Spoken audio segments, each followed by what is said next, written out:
La vida urbana está llena de contradicciones. Las ciudades impulsan la innovación, el crecimiento, la cultura. Están llenas de empleos interesantes, pero también son carísimas. Agudizan la desigualdad, están llenas de miseria, son contaminantes y están contaminadas. Mi invitado de hoy se ha dedicado a estudiar las ciudades y sus contradicciones. Se llama Richard Florida y es un reconocido intelectual, escritor y pensador. Actualmente es director del Instituto de Prosperidad Martin en la Universidad de Toronto, en Canadá, que es uno de los centros de investigación más importantes sobre el tema de las ciudades. También es editor de la revista The Atlantic y cofundador del portal de urbanismo CityLab. En el año 2003, Richard Florida publicó un libro. Su título es La clase creativa. Este libro ha sido un éxito mundial y sus teorías han influido en el diseño de políticas públicas en ciudades tan distintas como Miami como Singapur. En su libro, Florida asegura que los profesionales jóvenes y creativos son la clave para el desarrollo económico y el éxito de las ciudades. Son indispensables. Sin embargo, no todas son buenas noticias. Con estas transformaciones vertiginosas de las ciudades hay soluciones, pero también aparecen nuevos problemas. Y nuestro invitado de hoy las explora en un nuevo libro que acaba de sacar, que se llama La nueva crisis urbana.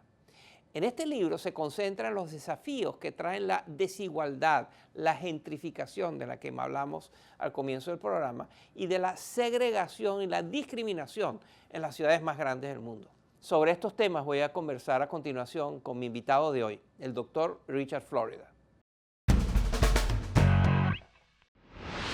Desde el 2007, por primera vez en la historia, hay más gente viviendo en ciudades que en el campo. ¿Eso es bueno o malo? Creo que solo basta con mirar la historia de la humanidad. Las ciudades densamente pobladas han sido la base del progreso de la civilización. Las primeras pinturas rupestres, las primeras muestras de arte y cultura, las primeras herramientas fueron creadas en los asentamientos más poblados de aquel entonces. Las ciudades siempre han sido las bases del progreso económico, de la innovación, de los grandes descubrimientos científicos y de la economía. Pero no fue hasta hace poco que nos volvimos un mundo urbanizado. Ahora mismo cerca de 3,5 millones de personas viven en ciudades. Se estima que dentro del próximo siglo, 5,000 o 6,000 millones más vivirán en ciudades. El 85% de la población vivirá en ciudades. Así que es solo el comienzo. El próximo siglo será el gran siglo de las ciudades en la historia de la humanidad. En su anterior libro, usted mantuvo que para que una ciudad fuera exitosa tenía que ser capaz de atraer a la clase creativa. ¿Qué es eso de la clase creativa? La clase creativa son los científicos, tecnólogos, empresarios, innovadores, investigadores profesionales, abogados. Es lo que el filósofo austríaco Peter Drucker llamó trabajadores del conocimiento. Pero yo añadí otro elemento, los artistas, músicos, diseñadores, autores, etc. En Estados Unidos, la clase creativa representa una tercera parte de la fuerza laboral, 50 millones de trabajadores. Pero en Europa, en los países escandinavos y nórdicos y en algunos países asiáticos como Singapur, la clase creativa ya representa un 40 o 50% de la fuerza laboral. En la sociedad industrial de la época de mi padre, los obreros eran la base de la economía. En nuestra sociedad postindustrial, es la clase creativa la que mueve la economía del conocimiento. ¿Qué impacto tuvo esa idea? Para mí fue muy sorprendente porque tuvo mucho impacto. Quería entender qué ingredientes se necesitaban para hacer una gran ciudad. Y creé una simple fórmula. Hay que invertir en tecnología. Se necesitan excelentes universidades y compañías. Se necesita el mejor talento y poder atraer y retener ese talento. También se necesita tolerancia para poder atraer gente de todas partes. Latinoamericanos, europeos, homosexuales, heterosexuales, lo que sea. El libro fue un éxito y no me lo esperaba. Mi intención era quizá influenciar a algún alcalde o legislador, pero mis ideas fueron acogidas por artistas, músicos y empresas tecnológicas. Lo que yo hice fue describir una tendencia en el momento preciso, y eso fue muy bueno. pero también algunas de mis ideas y conclusiones fueron distorsionadas y sacadas de contexto. Sus críticos le acusan de que lo que usted tiene en mente son ciudades nicho, las ciudades donde viven gente altamente especializada, creativa, con altos niveles de ingresos, pero que ahí no hay espacio para la gente común, para la clase trabajadora. Creo que lo que intenté decir fue lo siguiente. Nos estamos moviendo hacia una sociedad postindustrial. Vivimos en una economía del conocimiento, en una economía creativa, y la base de esa economía ya no es la vieja corporación industrial, sino la ciudad misma. Ahora bien, durante la última década y media me he dedicado a estudiar la relación entre la clase creativa, ese tercio de la población que se ha vuelto muy privilegiado en las ciudades, y el resto de estadounidenses, europeos o latinoamericanos que se están quedando atrás.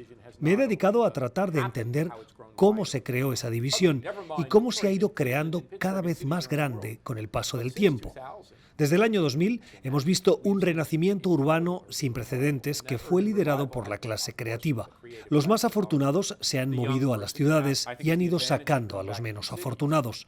Tenemos un nuevo diseño de nuestra sociedad que es más geográfico y espacial. Un tema que usted trata es la desigualdad dentro de las ciudades y la desigualdad entre diferentes ciudades. Explíquenos eso. La desigualdad está creciendo entre las ciudades. Hay ciudades como Nueva York, Londres, París, Boston, Washington, D.C. y San Francisco que sobresalen. Sus sectores financieros, de entretenimiento y sus medios de comunicación están muy desarrollados. Pero hasta en esas ciudades ganadoras hay también mucha desigualdad. Lo explico así. La vieja crisis urbana se trata del éxodo de la clase media hacia los suburbios. La nueva crisis urbana se trata de la destrucción de la clase media. La clase media en Estados Unidos ha disminuido del 66% de la población en 1970 a menos del 40% hoy en día.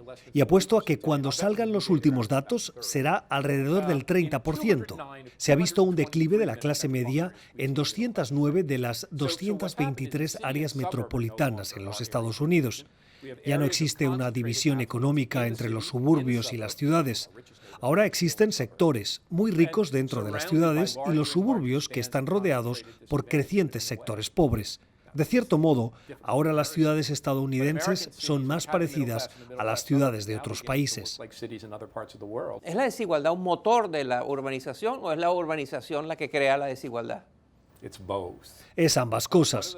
Una de las cosas que digo en mi libro es que la concentración es un monstruo de dos cabezas. La misma concentración de personas, de industria y de talento que impulsa la economía y la innovación y que se ve en ciudades exitosas como Silicon Valley, San Francisco, Nueva York, etc. Esa misma fuerza también crea grandes divisiones. Lo llamo la paradoja de la tierra. Los artistas, los músicos, los técnicos, los empresarios, los ricos, todos quieren vivir en esos pequeños barrios urbanos. Pero no hay suficiente espacio para todos. Entonces, ¿quiénes ganan? Los que tienen más dinero. Pero hay una paradoja en estos tiempos en los cuales la tecnología permite mucha movilidad, permite trabajar en un lugar y vivir en otro, y sin embargo todavía la gente lo que prefiere es vivir en grandes aglomeraciones urbanas, en grandes ciudades. Bueno, creo que existen dos grandes tendencias. Las industrias automotriz o de manufactura de electrónicos, por ejemplo, pueden moverse a China, a México o a donde sea más barato.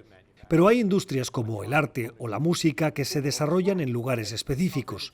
La industria de la música, por ejemplo, se concentra en Nueva York, Los Ángeles, Londres y Nashville.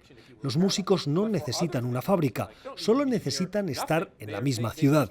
Entonces, por un lado, ciertas industrias pueden desarrollarse en cualquier parte del mundo. Pero por el otro, hay otras industrias que se concentran solo en ciertos sitios. Es la gran paradoja de nuestros tiempos.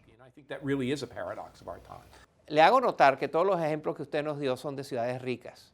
No nos ha dado un solo ejemplo de ciudades en países menos desarrollados. ¿Qué hacer con una ciudad como Ciudad de México, como Sao Paulo, Buenos Aires, y ciudades inmensas, llenas de problemas, hay criminalidad, hay desigualdad, hay pobreza, hay falta de empleo? ¿Cómo se relaciona esta realidad de las ciudades de América Latina con los análisis que usted ha hecho de las ciudades más ricas del mundo? Una de las características principales de la crisis urbana es la crisis de urbanización global. Durante toda la historia humana, y especialmente en los países más desarrollados, la urbanización iba de la mano con el crecimiento económico y el crecimiento de la clase media. Pero como lo has dicho, hoy las estadísticas son desalentadoras. Calculamos que unos 860 millones de personas viven en barrios marginales de ciudades del mundo que se están urbanizando rápidamente. Eso es más que toda la población de Estados Unidos y de Europa combinadas. Y están viviendo en situaciones de pobreza extrema, en viviendas improvisadas, sin sistemas de alcantarillado, sin agua limpia, sin electricidad, en condiciones de miseria. Por primera vez estamos viendo urbanización sin crecimiento económico. Por primera vez, la urbanización no está mejorando la calidad de vida de las clases medias. La realidad es que la mayoría de las ciudades del mundo hoy en día están fracasando, están colapsando, no funcionan bien. O sea que los análisis que usted hace son la excepción. Usted analiza ciudades excepcionales. Pero ¿cómo hacer para aplicar esas ideas a las ciudades que son el promedio? Y el promedio de las ciudades del mundo está colapsando. Incluso las que consideramos exitosas no están funcionando. Creo que hay dos motivos. Uno es que tenemos un sistema en el que los ganadores se lo llevan todo. Hay unas pocas ciudades ganadoras y el resto están perdiendo. Pero creo que es un legado de los estados-nación que son demasiado poderosos y cada vez más disfuncionales. La respuesta es devolverle el poder a las ciudades. Y no solo el poder político, sino también el poder económico, la capacidad fiscal para solucionar sus propios problemas. La gente puede pelearse en la política nacional, rojos contra azules, liberales contra conservadores, pero a nivel local todo el mundo quiere construir su ciudad. Algunas ciudades serán más eficientes, más corruptas, no tendrán buena estrategia y van a decaer, mientras las que estén mejor manejadas van a seguir creciendo. Y la gente puede votar con sus pies y mudarse a las mejores ciudades. ¿Cuál es la mejor ciudad del mundo?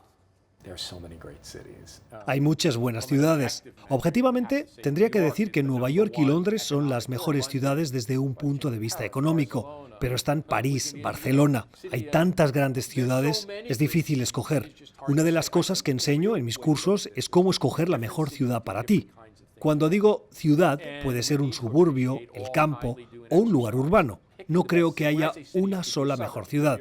Creo que se trata de escoger cuál es la mejor para ti. Richard Florida es un pensador y es de esos que tienen consecuencias. Su más reciente libro es La nueva crisis urbana, un tema sobre nuestras ciudades y cómo nos afecta a todos. Muchas gracias, Richard. Gracias.